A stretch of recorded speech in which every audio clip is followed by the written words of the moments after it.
इस ऐवान के 75 साल के पार्लिमानी सफर की तकमील पर हम बहस कर रहे हैं। मैं सबसे पहले अपनी जानिब से खराज अकीदत पेश करना चाहूंगा मौलाना हिफ्जुर रहमान साहब को, जो पहली और दूसरी पार्लियामेंट के मेंबर थे, मेरे कायद सालार मिल्लत सलाहुद्दीन ओवैसी को, सुलेमान सेठ साहब को और मौलाना बनात वाला साहब को।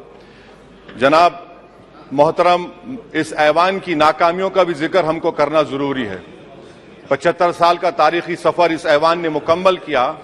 ये ऐवान एक इमारत नहीं है मेरी नजर में, ये ऐवान इस वतन अजीज का एक दिल है, जो बाहर जो गरीब और मजलूम अवाम की तकलीफ को महसूस करे, इसीलिए मैं इसको दिल कहता हूं। मैं आपके सामने 15 मिसालें पेश करूंगा जहां पर इस ऐवान ने अपनी नाकामी का सबूत पेश किया।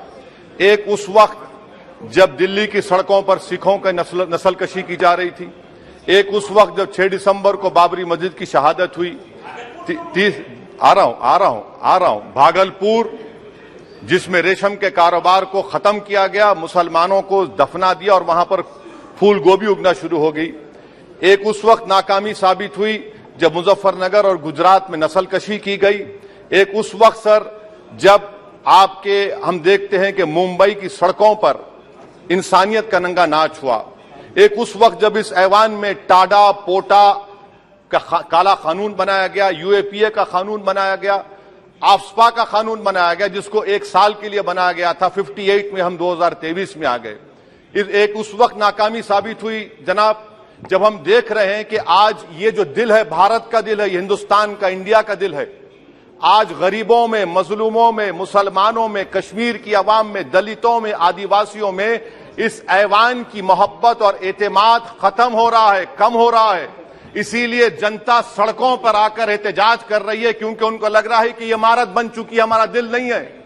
चाहे CAA का प्रोटेस्ट हो, चाहे किसानों का प्रोटेस्ट हो, चाहे शेड्यूल कास्ट के रिजर्वेशन का मसला हो। इसीलिए मैं आपके जरिए हम तमाम को मुतनब्बे करना चाह रहा हूं कि अगर हम रोडों पर इंसाफ करना जनता को अलाउ करेंगे, इस ऐवान को दिल नहीं रखेंगे, तो याद रखिए ये हमारी पार्लियामानी जमहूरियत के लिए बड़ा नुकसानदेह साबित होगा। और नुकसानदेह इसलिए भी होगा कि क्या हमको अपने ख्वाब गफलत से, अपनी जिम्मेदारियों से निभाने के लिए क्या भगत सिंह को आके बैठना पड़ेगा ऊपर कि देखो तुमने 75 साल में कैसा कानून बनाया और किसको कहां तक पहुंचा दिया। स्पीकर जनाब, इसीलिए मैं कह रहा हूं कि हम तमाम को अपनी जिम्मेदारियों को निभाना पड़ेगा। ये इमारतें ईंट से बनी हुई जरूर हैं, मगर ये इस इमारत में दिल है। इस इमारत को दिल के तौर पर बरकरार रखना पड़ेगा। स्पीकर सर, एक और मिसाल दे रहा हूं जहां पर इस ऐवान की नाकामी है। सर, अब तक लोकसभा के कितने 899 मेंबर कामयाब हुए। अब बताइए सर, पार्लियामेंट्री जमहूरियत में, शराकतदारी की जमहूरियत है, रिप्रेजेंटेटिव फॉर्म ऑफ डेमोक्रेसी में 8,992 में कितने मुसलमान कामयाब हुए? कितने सर? 520, जबकि 1070 को इस ऐवान का मेंबर होना चाहिए था। कितना डिप्रीविएशन है सर? कितना डिप्रीविएशन है? 92% डिप्रीविएशन है। इस मौजूदा पार्लियामेंट में स्पीकर साहब सिर्फ 26 हैं, 14% मुसलमान और सिर्फ 4.8 उनका रिप्रेजेंटेशन है। बताइए, हम वोट डालने वाले बन गए, वोट लेने वाले नहीं बने। या तो हकीकत यह है कि आप वोट डालना नहीं चाहते उनको, आप सबको वोट डालेंगे, मगर जहां पर मुसलमान आएगा वो कामयाब नहीं होगा। बताइए, जब दिल में एक 14% आबादी की नुमाइंदगी नहीं होगी तो आप क्या फैसले करेंगे? क्या इस ऐवान को हम कहेंगे कि ये रिप्रेजेंटेटिव फॉर्म ऑफ डेमोक्रेसी है? स्पीकर साहब, मैं आपको एक और मिसाल देना चाह रहा हूं।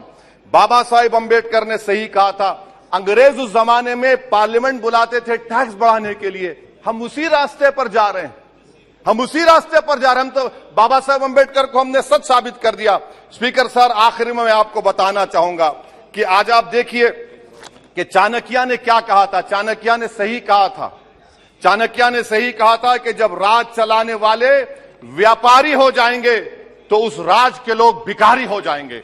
आज ये वक्त आ चुका है सर, आज ये वक्त आ चुका है कि क्या first pass the post system इस देश के लिए सही है, या फिर हम प्रोपोर्शनल फॉर्म ऑफ रिप्रेजेंटेशन को फॉलो करेंगे। First pass the post system, जिसके पास एक मजहब का वोट होगा, जिसके पास दौलत होगी, वही इस ऐवान में आ रहा है। इसीलिए हम कह रहे हैं कि आप इस जमहूरियत की नाक, कहीं ये जमहूरियत कमजोर ना हो जाए, मुझे इस बात का डर है सर। आखिर में मैं खत्म करने से पहले एक बहुत बड़े शायर ने कहा था, उस पर खत्म करना चाहूंगा कि अभी चिरागे सरे राह को कुछ खबर ही नहीं, अभी चिरागे सरे राह को कुछ खबर ही नहीं, अभी गिरानिए शब में कमी नहीं आई, अभी गिरानिए शब में कमी नहीं आई, निजात दीदे दिल की घड़ी नहीं आई, चले चलो कि मंजिल अभी नहीं आई। स्पीकर साहब, आखिर में याद रखिए एक बात को मैं सबसे कह रहा हूं कि पिच बदलने से गेम नहीं बदलता, गेम को बदलना पड़ेगा।